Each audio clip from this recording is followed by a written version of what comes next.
Good afternoon, everyone. Welcome to another inspirational moment with Diamonds and Pearls, a part of Precious Pearls charity organization. Today, we have a special guest who is going to talk to us about breaking through those glass ceilings at our various workplace, how we can, reach for the sky. I'll put it that way. I've got my beautiful lady, Tolu, who's going to do the introduction. Tolu? Hi, everyone. I actually want to double check that we're actually live at the moment. 1 second. Sometimes there's a bit of a delay, I found. Just give me a minute. I just want to double check. Yes, we are. Good.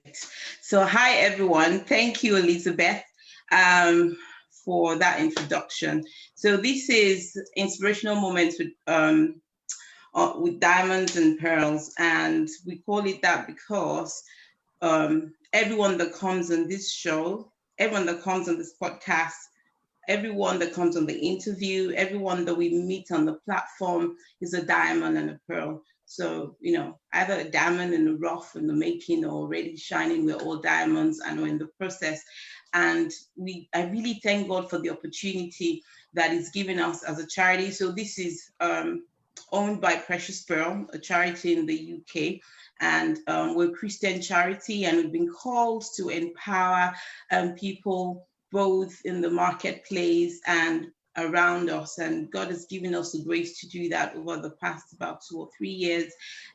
He's given us the grace and the ability to do some of the things that we do. And he's given us another platform to reach out to the world. So we always give God all that glory and all the praise for the opportunities given us. So today we have an amazing guest, someone that I really look up to, someone that's very inspiring, that I've heard her story. I'll let her share a little bit about herself in a minute when I hand over, but I want to introduce Morenkie Ajayi.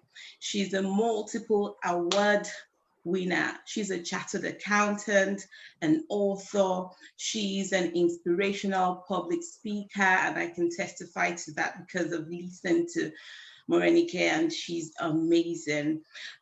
She's an executive producer and a TV presenter, and she has a show that she owns on TV. She's happily married to Kenny, and they have a lovely son together. So she has an amazing testimony, an amazing story. So I'll leave that to her to share. But having said that, she also she's a career coach, and that's why we're having her on here today. She's done amazing things for herself in the career space. She's a finance director. She's employed as a finance director in a professional capacity, and she runs Career Nuggets as well. She's all shades amazing, really, and she helps, break through. She helps people break through stumbling blocks, mindsets, and break through glass ceilings in their career. And she's been doing that for a while now. So, Morenike, thank you so much for joining us today. Thank you for, gracing the podcast or the interview with your awesome presence. Thank you. So thank you so much for having me. Thank you so much, Shirley, for that wonderful introduction. And we are so much looking forward to getting some good, how will I put it, advice from you, especially for those working in the workplace. Actually, it's not just the workplace, even in our personal businesses. I think the nuggets you're going to be sharing today would help a lot of people.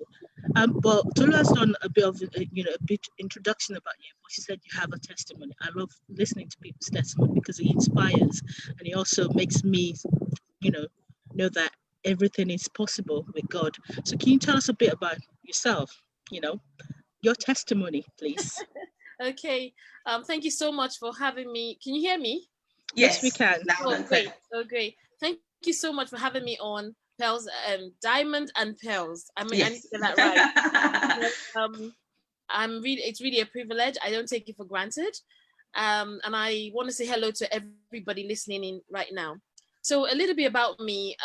Yes, Tolu has said everything. So I'm wondering, what do I share? So I'll just tell you a little bit about my background in terms of my childhood. So I'm a Black Welsh girl. I was born in Wales, and around 18 months, my dad just basically abandoned us, and my mom single-handedly raised my sister and I up. But when I got around 9 years old, the typical story, my mom wanted to be with her family.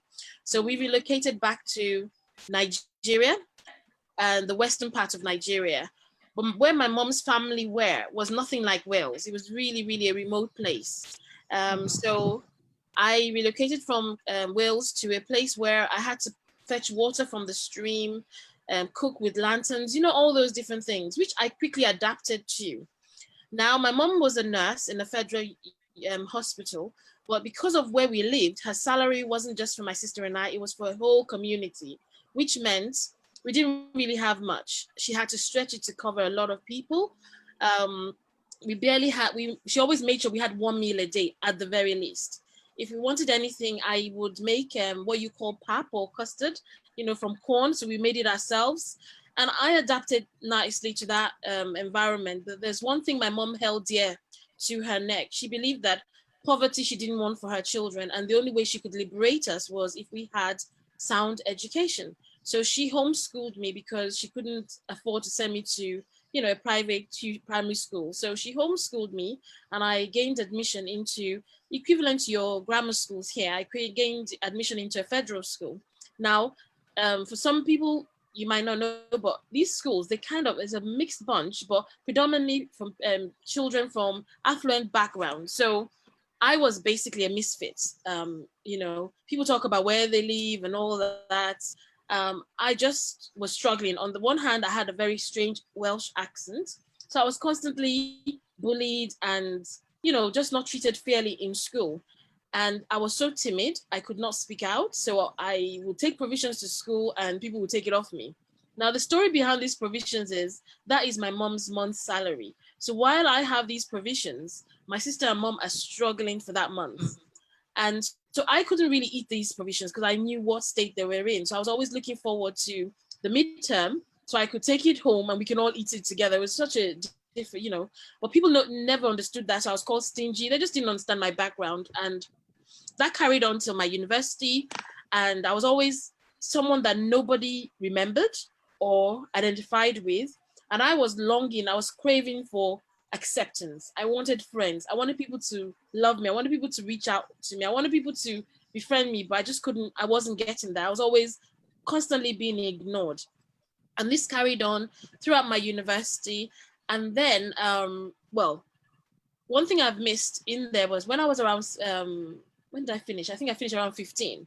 So there were a set of people that I felt they looked a bit like me in university at the time.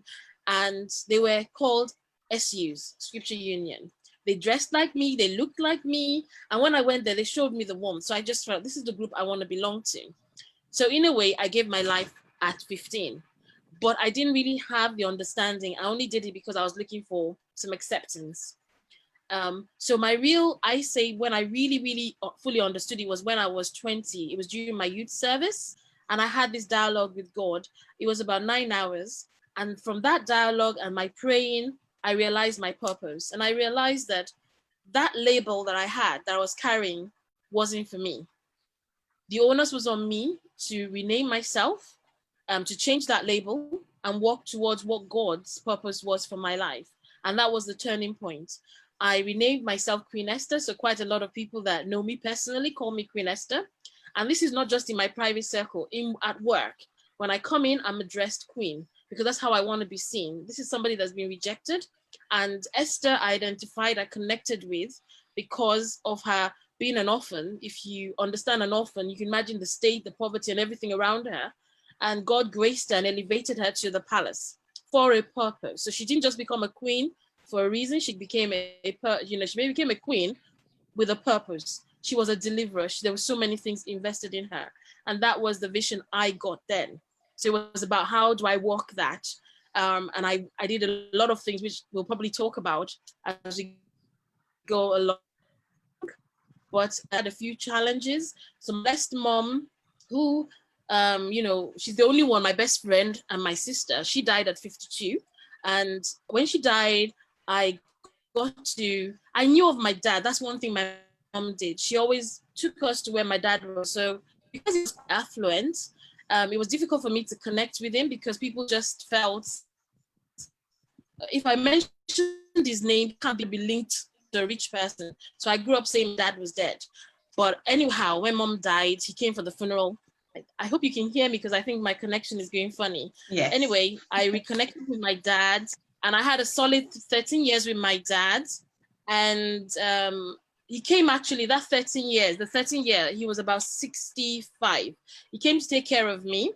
And he was meant to go back on Sunday. Friday, we were dancing to a Yoruba track and he just stumbled in my living room and that's how he died in my living room. Wow. So I've had quite a few challenges. I've had loads of surgeries and all these things came together, I think in one surgery whereby I was literally passing away and I really held on to my purpose and I promised God that I know the vision you gave me, spare my life and I will live that purpose, which is the birth of Korean nuggets. And is why I do what I do.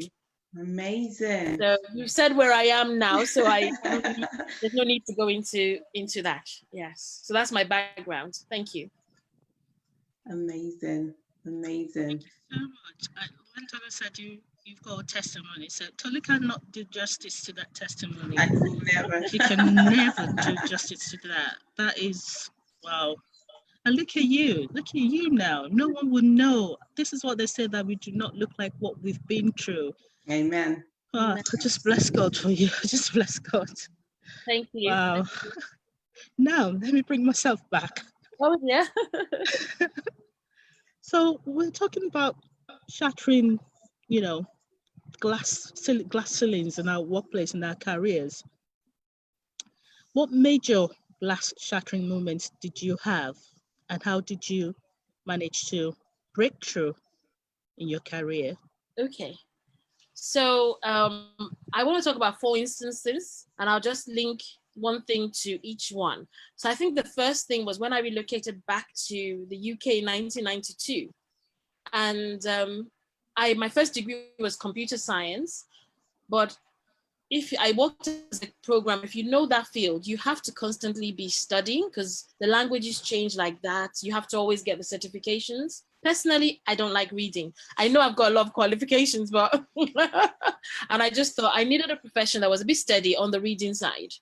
So I wanted to read. So that's how I decided to retrain as an accountant. But then it was expensive. I came with no penny. So with my research, I realized that if I could get onto a graduate trainee scheme, not only would they pay for all my my training, my qualification, they'll give me, a robust package with it. Now, attached to that was you needed to have studied from a Russell University and all the things that come with it, and you need a first class or a second class upper. So that's what I wanted. I had a second class lower from a degree in Nigeria, so it looked impossible. But through the favor of God and the grace of God, I was able to secure one. So for me, that was, a huge breakthrough for me. And really, that was all about determination, grit, and being focused.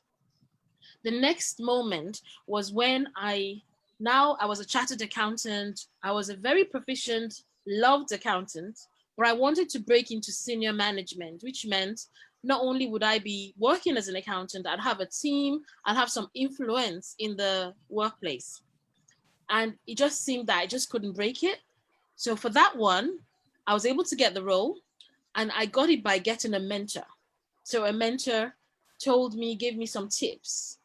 Then the third one was, now I was in senior management. It's not the same as heading a department. So, what I was able to secure that role by putting myself forward and letting people know I'm here, being more visible. And then the final one, which had always been my dream. So, 20 years ago, when I had my dream and I knew clearly what I wanted in my career, I knew I'm somebody that I wouldn't be comfortable stopping midway. I needed to get to the pinnacle. So if I'm going to be an accountant, the pinnacle for an accountant is being a finance director. There's nowhere else to go. And that was my dream. And that was basically about investing in myself and knowing my unique selling point, my USP. And to the glory of God, I got this role last year. So it's taken me 20 years to be an FD. So those are my happy moments. Thank you so much. Amazing.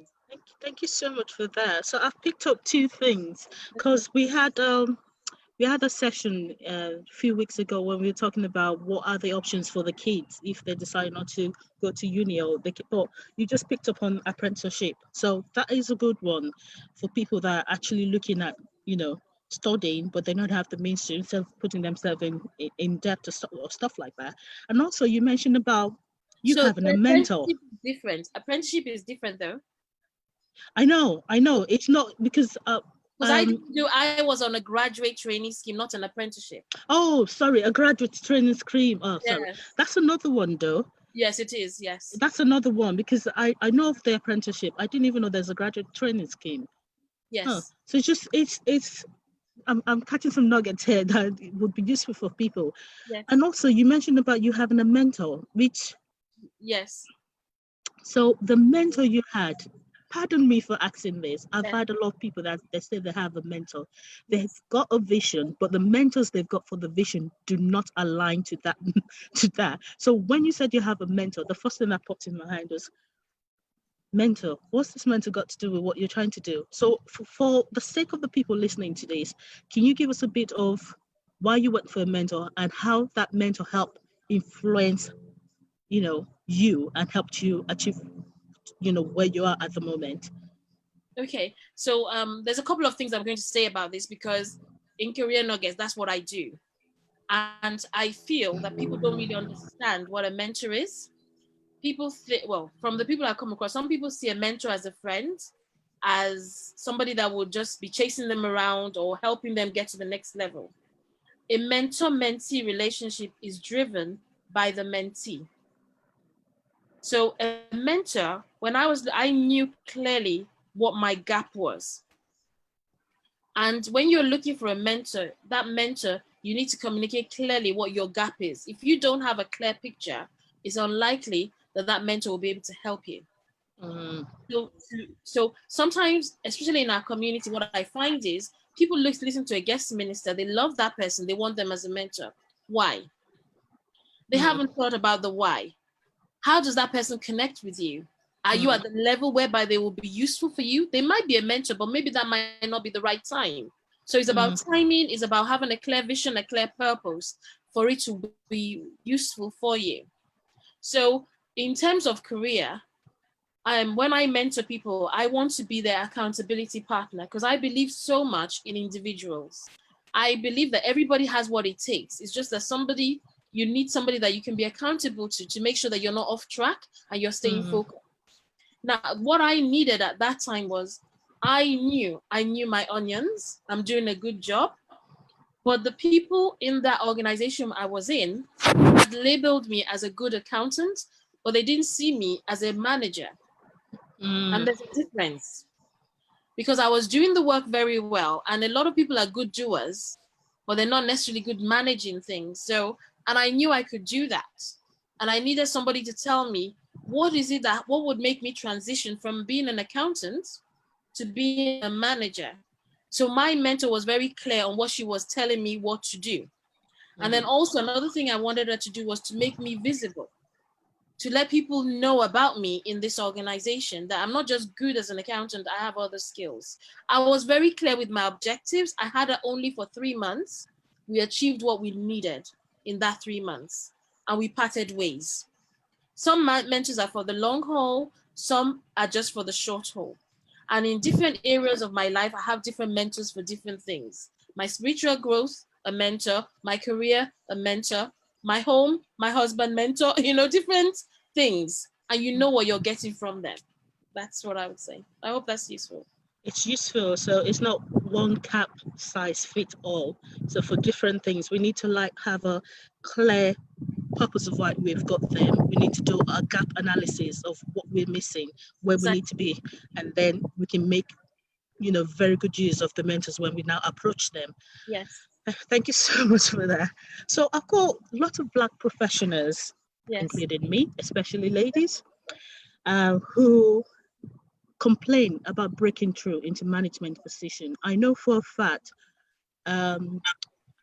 few years ago, before actually my old workplace, before I actually got into to be a manager, it was even the manager is just, how will I put it? It's like the lowest manager, not what I wanted.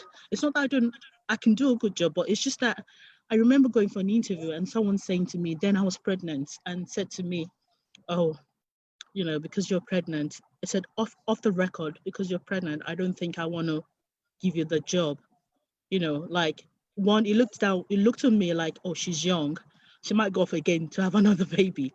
And I know a lot of ladies that I've actually spoken to, I've either encountered that, or some of them, they just look at them like, they're ladies, they've got children, they might take time off if their daughters or sons are sick or stuff like that. But they've not been able to break through into that managerial. I'm not talking about lower level, I'm talking about something tangible, something that this is Elizabeth. She's that. She's done that. Kind of thing.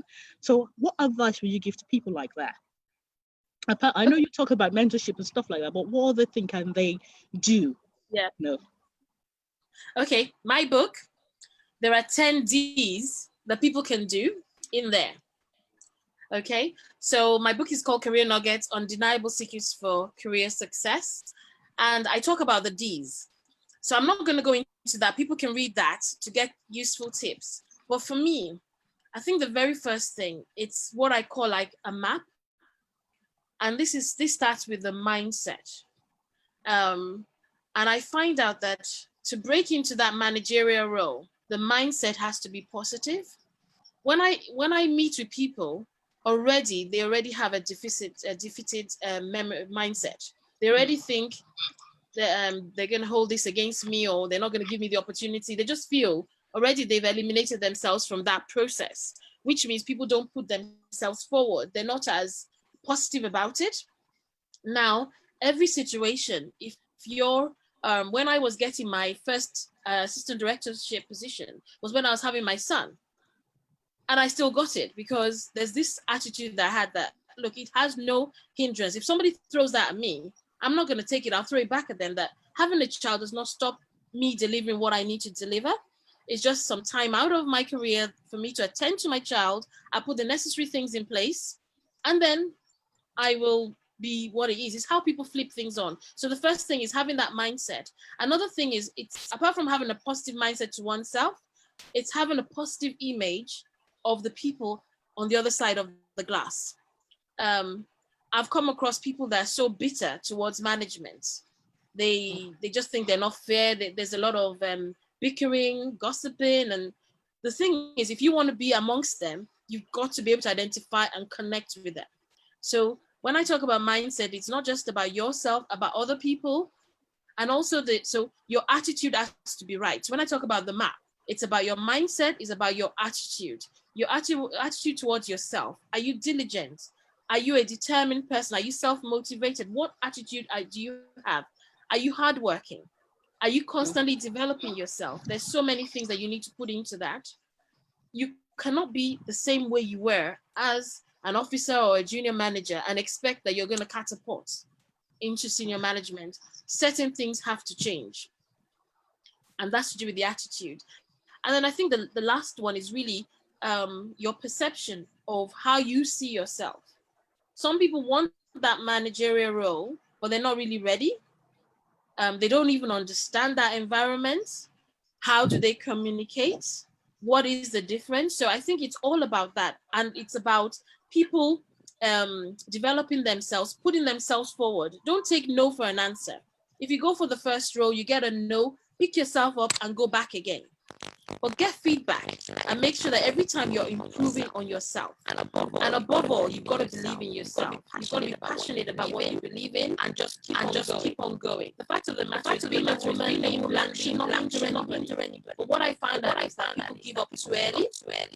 And also the people that you surround yourself with is very key. If you surround yourself with positive people, surround yourself with eagles. And that's why I cannot hammer on more than mentors, because a mentor is supposed to be somebody that is ahead of you and they've walked that path. So they've been there. So if they can do it, you can do it. So you can draw some belief from there. You learn to need to, if you want to fly, you fly with the eagles. You don't walk with the chickens. Now we all start off somehow walking, you know, as a chicken, but sometimes you outgrow that. And we need to know when we outgrow, when we desire more.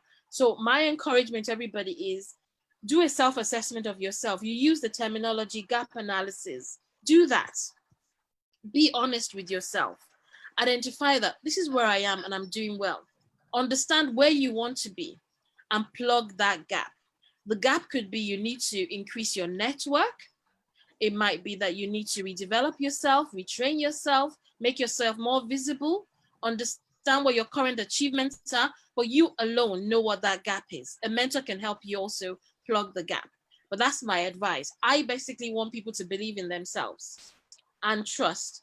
Another thing that I really want to drop in there is what I found with people, particularly in the BME community, is people do not like investing in themselves, investing with time, with money and resources. I'm only just saying this for this platform. If I tell somebody I want to coach you and work this, pay me £5,000, that person is going to run away. Yeah? Absolutely. I know what you're talking about there. For that £5,000, I have paid it. And I have earned much more than that £5,000. So if I've invested £5,000 into something to just have an audience with somebody for 3 sessions, my journey is going to be different to somebody who's just invested 0. And that's just the fact. My hourly rate at work is £850 a day. Now, somebody wants me to sit down with them free of charge. This is hard truth. For our community, sometimes we talk about Black Lives Matters. We need to value ourselves and love ourselves. And that is period. We need to do that. In our businesses, we should be able to invest in it, support each other, put the money there. If you pay $5,000 to me for coaching, I'm not saying that that's what I want. I'm just trying to show the difference. Yeah. Surely you're going to be that even if you're not a self-motivated person, you will be, because that 5,000 you put the money down. Yeah, there will be a change in your mindset because you've put something down. Yeah. I do free coaching and I've seen the difference. I've seen free coaching, how people, you're chasing them. He's like, do they really want it? But when you pay for something, a simple example would be you pay for a master's program that might be £10,000-12,000. You don't just do anything. You want to do well in it because you've paid. And to be honest, if I'll be honest, nobody's hindering us. We are the blockers. We are the blockers. And that's all I'll leave it there for now. You're absolutely right.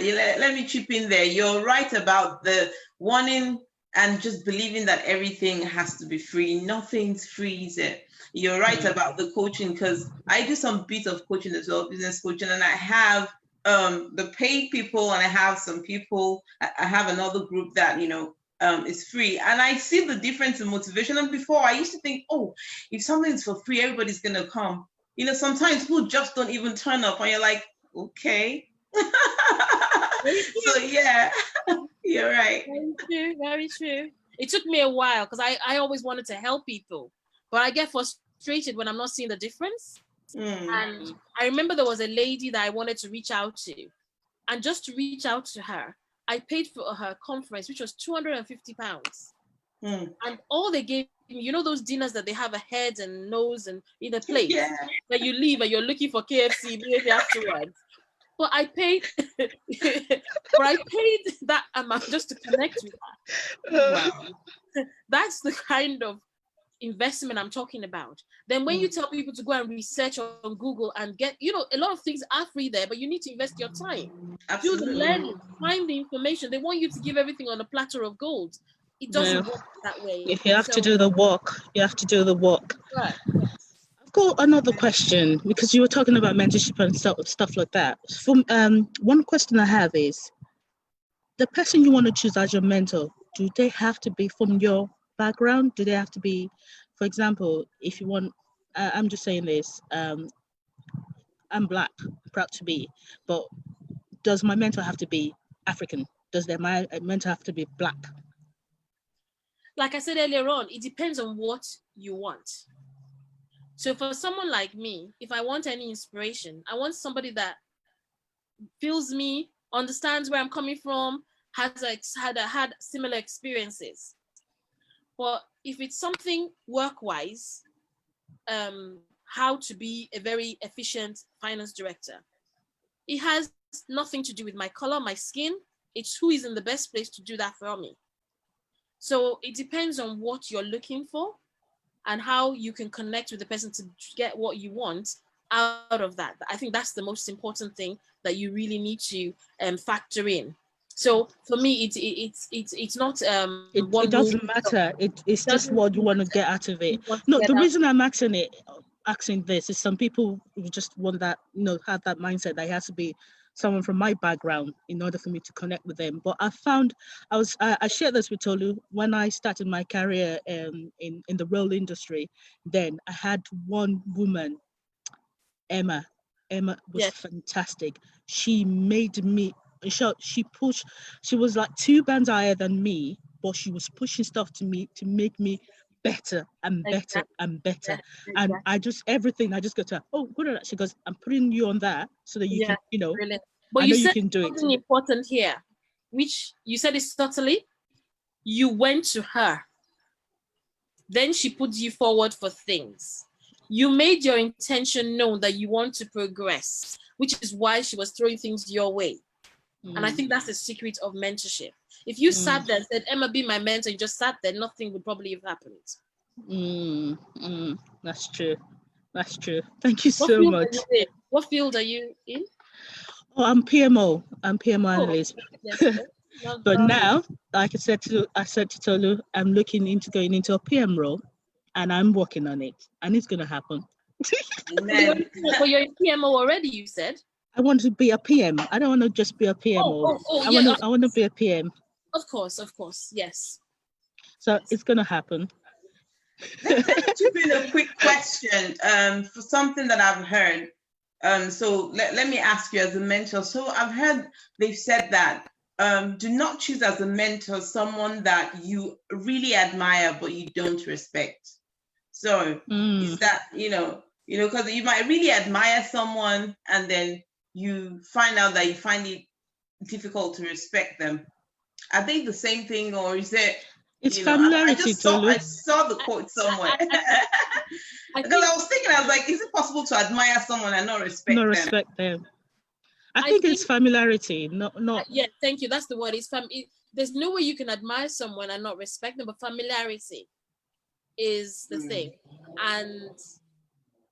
And I experienced that because people then take me for granted, and that's painful because I'm familiar, I'm very approachable, and I making friends is not a challenge, but I think it's down to the mentee to manage that. Now with what I know when to draw the line, and I just back off. And that's what would normally happen because it's not really nice. I don't think the person has to be in a position of mentorship, because mentorship, funny enough, doesn't have to be, it depends on what you want. So I've had somebody who is career-wise, she's a junior person to me, but she's stronger in a particular area of my career, of where I wanted to go into. And I've reached out to her. So that's why I said a mentoring relationship is about a purpose, what you want out there. And you should be able to respect anybody, whether they're senior or older or whatever, but because whatever you want, they've got a mastery in that area, and that's what you're tapping into, and that should be respected. So. No, thank you very much. You were saying about your book, Career Nuggets. Where can we get the book, please? Because I want to read it. I've already jotted out a few things you're saying, but I want to read that. Well, thank you so much. It's on Amazon. So if you search on Amazon, you should be able to get it. Yes. Okay. Or drop me a line and I can put one in the post or something. Yeah. Okay. I would do that. It's Career Nuggets. Career Nuggets, Undeniable Secrets for Career Success. There are 2 books. So one is just a little book, which has just purely nuggets. And that one is called Career Bite-Sized Tips for Career Progression. So it gives you tips on how to progress. But my main one is this one.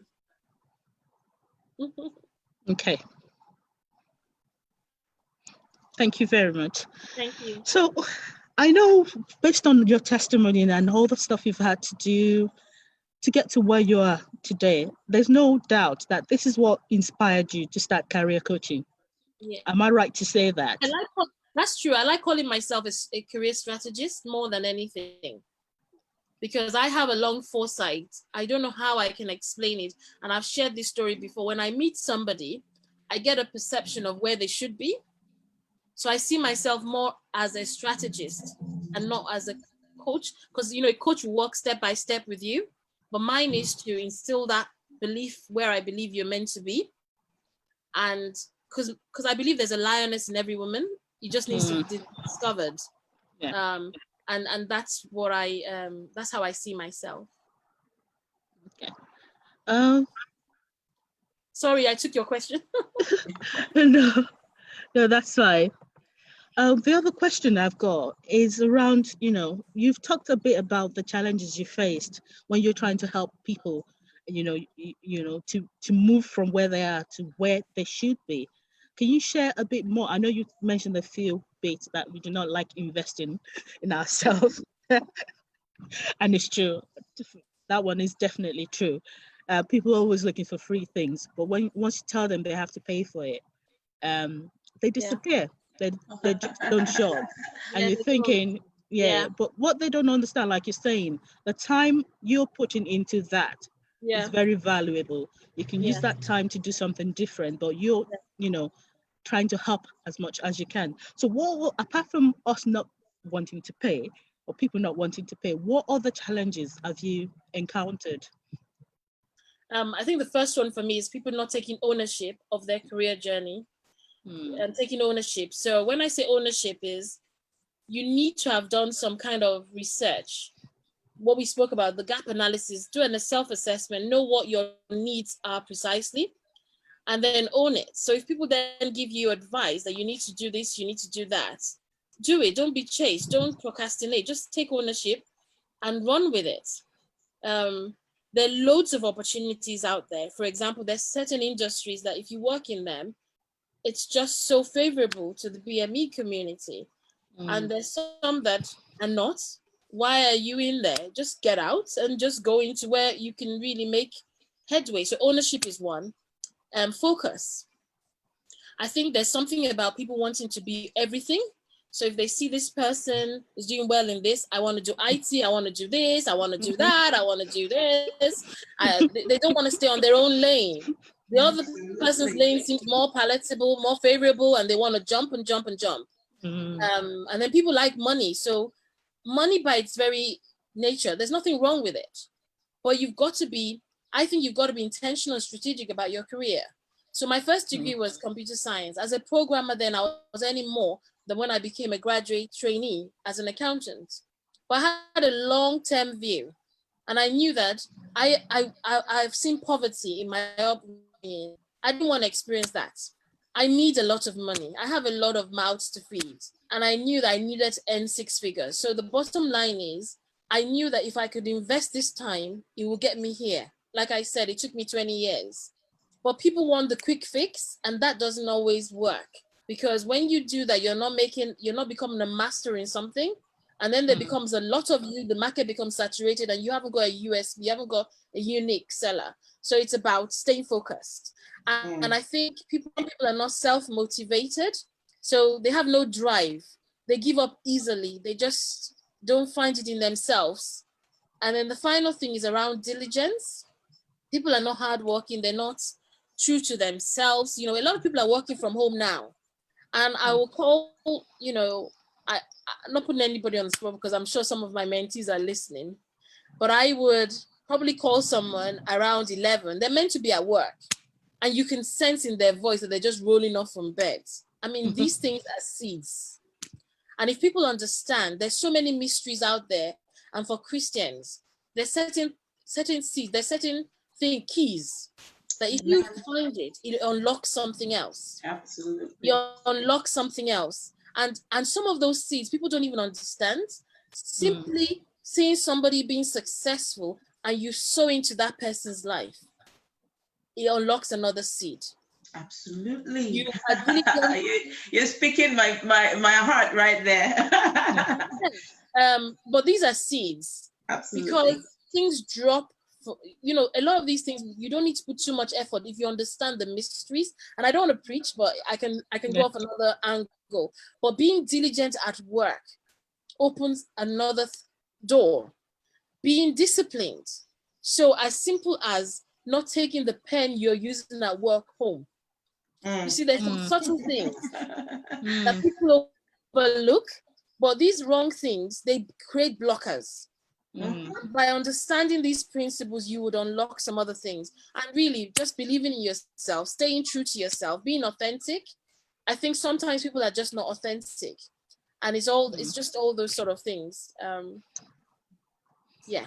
But I think I like what you said, because I remember vividly. There was someone at work who mentioned it was meant to be like a joke, but it wasn't a joke, because I could read meaning into it, because we had a team bond exercise, and they were talking about someone who's always one of our team members always one when someone offers to buy coffee, the first one to always say I want one, but never buys anything for anyone. And I was like, wow. I didn't even see it that way. And I don't think that way. Yeah. When I'm getting up, I say, does anyone want this? And I'll try and, but until they mentioned that, I was like, you know what? People are actually looking at every tiny details about you at work. I've had someone that's, when I was not even there, someone has actually said to me, oh, if Elizabeth says she's done it, she's done it. When she gets back, she tell us where she saved it. So things like sort of things like that, the tiny things that we do not pay attention to actually has a huge impact on us or where we need to be. It does. Oh, wow. Yeah, absolutely. And let me jump in a little bit. I was just talking to a lady this afternoon, a friend, and she felt like she was having certain blockers, and I was just sharing some, just giving some piece of advice, just little things. And she's like, oh, this is so little. You mean doing this can change anything? I don't think it can change anything, I was like, yes. So just like you said, and just like Elizabeth just said, just paying attention to little things that are major keys can unblock so many things for us, isn't it? Absolutely. That's true. And one other thing I learned, I remembered years ago, I was on maternity, and when I got back to work, they've already merged my department with another department, and they asked me to reapply for my job. I applied for this role. There was 3-4 people. It's the same role I'm doing, but in a different department, and they didn't give me the job. They gave my colleague who didn't even apply the job. Guess what? They went out for a drink. That's it. So since then, I do not drink. But trust me, when they're going out for a drink, I go, I have my orange juice. I sit down there, have a chat with them. You need to be there. Yeah. I was like, seriously, I wasted my time doing that thing and attending an interview, and then, and someone that didn't even have an interview. But I just realized it's the tiny details. They thought that I was not friendly and unapproachable because I was like, I don't go for any drinks. I don't drink. And I go. But no, it's sort of things like you said. So, yeah. I hope people that are listening to this, there's so many things. It's not just going out. It's not just buying stuff.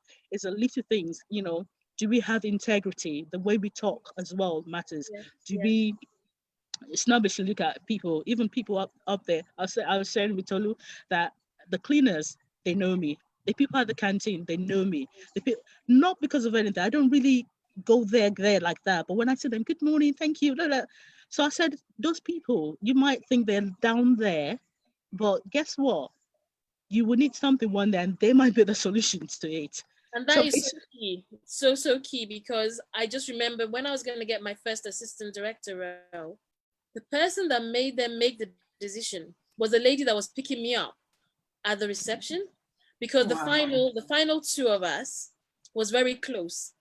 And I knew the other lady, and we don't have time to go into that. She was definitely stronger than me. And she was, she wasn't like looking like me. Everything was in her favor. And I only found out that it was her because they put me in the waiting room, and I could hear her voice. And I was like, oh my goodness, how, this is who I'm up against, and my nerves. But one thing the lady said when I now got the role was, anytime she picked me up, I was like, hello, how's your day been? I was so warm. And she just felt, we don't need another stern-faced person in the room. And when the director was asking her, just how did you feel about the two? She said, it's got to be her. And she was just very, like, she knew me from Adams. So you're very true. Never overlook anyone. You just never know how that person will come into the game. It's all a game we're playing, really. Yeah. Oh, thank you so much. This has been wonderful, wonderful moment with you. My last question is, what would you advise anyone looking to move ahead in their career or change career? I know some people genuinely, like you said you did computer science and then you moved into finance. People that are looking to do that, or people that are looking to, we talked about breaking the glasses, we talk about mentorship, we're talking about sort of things. But people that are looking to move, okay, I want to move from A to B. People that they have. I say, when I talk to people and they say, what made you go into PMO? And I said, oh, I just love it. And then one strong part of me is when it comes to month end, they kind of leave everything, because I love working with figures. So it's just knowing what you love. But with people that they find that they're passionate about something different from what they might start on a different career when they got in, but now they found their passion, they found what they want to go into. What advice will you give to them? I think because we've said so much, the only thing I would say is just go for it. There isn't anything else. Don't procrastinate. You've got to believe in yourself and just go for it. But be true to yourself. If there are things you need to do it. If it's a training, if it's a mentor, if it's you needing to be more diligent, more hard work. So somebody's looking for a job. And I asked them, a whole week has gone by. Have you applied for a role? Oh no, I'll get around to do it. How is that going to happen? There are two things. My last 3 roles, I've never applied. I've been headhunted. But that's because your network is your net worth. I've invested in my network, and my network pays dividend to me.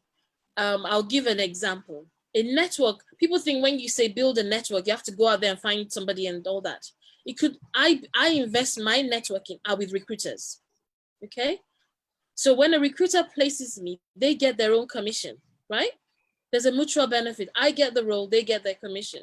If I do a good job, my company will go back to them and say, want you to do our recruitment, bring people like this again. And that's what I do. And that's my trade secret. I make it worth them placing me. And they're always looking out for me. If I'm bored, I just need to give them a call and they would sort me out. So we just do whatever is needed to move us to that next level. But the onus is on us, on nobody else. Thank you. Thank you so much. Tolu, do we have anyone online who might want to ask a question? I saw Lady Ara there. Oh, she's on mute. Do we have anyone online because we stream it live on Facebook, and we did say to people that they can ask questions if they need to, because this is a nugget that everyone needs to actually listen to, especially in these trying times. And people have been saying, because of COVID-19 there's no role, but I found out that there's some few roles that started coming up. Yes. And it depends on how we approach it. Like I say, why they sleep, the enemy came, and so it is. So if we are sleeping and not checking and have that belief that there's no job out there, those jobs, they go fast like that. In my mentoring group, 4 people have got jobs in this period, and Lady Ara herself is a testimony of such. Amazing. Not in my mentoring group, but she's got a job in this period. That's what I meant. Yeah. Okay. That's an amazing testimony. That's what we want to hear. That people are moving ahead and getting their dreams sorted. That's amazing. Congratulations, sis. Oh, yes. Oh. After the lockdown, we're coming for a party. Yes. We're coming to wash it, like you say. To wash it. No, we can still have social distancing one. I was in another meeting online, so we're already planning social distancing party. Zoom parties and all. Absolutely. Yeah, if it will encourage you, Liz, yeah, people are still getting jobs out there. Like Morenike just said, I just started a job 2 weeks ago. Obviously, even in the lockdown, when people are losing jobs and being furloughed, I managed to land myself a very good job. I'm in finance as well, Yeah. similar line as Morenike. So I did get a new job. So there are opportunities out there, and it's all about what Morenike said. When you sow, when you sow into other people's life and you go out to help other people to fulfill their dreams, God is going to do something about your dreams. He's not going to leave you hanging out to dry. You get to do it. Yeah. So, Yeah, absolutely, absolutely. Thank you so much for joining. Thank you so much, ladies. I wish I can show you my notes because I'm actually jotting and I'm thinking, will I be able to read this back? Because I'm trying to write as fast as you're talking as well. But one good thing is we can take you home with us. All we need to do is go on Amazon and look for Career Nugget, Undeniable Secrets for Career Success, and the Bad Side Tips for Career Progression. Those two books are on Amazon. Am I right? And I also run, that's right. And I also run mentoring classes. My next one is starting on the 1st of July. So I'm currently taking on new intakes for my new accountability group, which runs for about 3 months. 3 months, okay. Do we have a website? Yes, you have to email. So the email, which I think you have my email address, is info@careernuggets. Okay, yeah.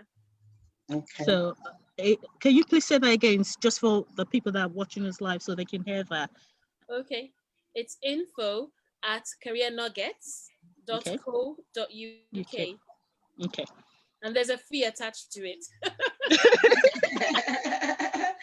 Don't worry, people will start investing in themselves. I think one good thing about the COVID-19, one good thing this has brought about is it made people realize where they are, and it made them realize where they need to be. And some people are actually putting in the effort to get there. So I think now people will start taking themselves serious and start investing in themselves. Thank you so much for joining us today. This is having me. I love the nuggets you've shared, and don't worry, I'm going to have you in my house very soon. After this, I'm going. Sorry, Morenike, how come you haven't mentioned about your TV program as well? You're selling yourself short.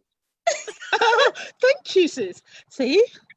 Yeah, we were thinking about this the other day. Yeah. What days ago you spoke?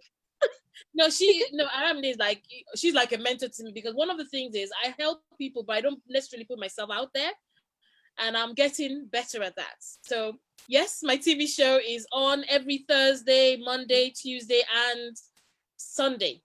So Sky 193. It's 5 p.m. on Thursday. Thursday's a new episode. So Thursday's a new episode, and the repeat is Monday and Tuesday 5 p.m. or Sunday 3 p.m. To see me, watch me tomorrow at 3 p.m. Did I do a good job?